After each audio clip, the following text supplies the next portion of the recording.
ఒక రోజు రాత్రి పోతన గారు పడుకుని ఉండగా ఇంట్లో గజ్జెల చప్పుడు వినపడింది.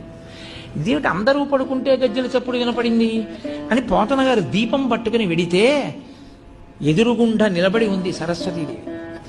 అది కూడా ఎలా నిలబడింది, వెక్కి వెక్కి ఏడుస్తూ కనపడింది. ఆయన అమ్మవారి కాళ్ళ దగ్గర కూర్చుని, అమ్మా ఎందుకమ్మా ఏడుస్తున్నావో, నా నట్టింట నిలబడి దేనికి ఏడుస్తున్నావమ్మా అని అడిగారు.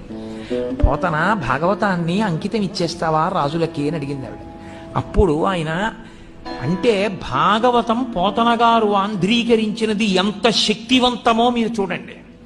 ఇంత గొప్ప స్థితి ఏ భాషకుందండి తెలుగు భాష ముందు.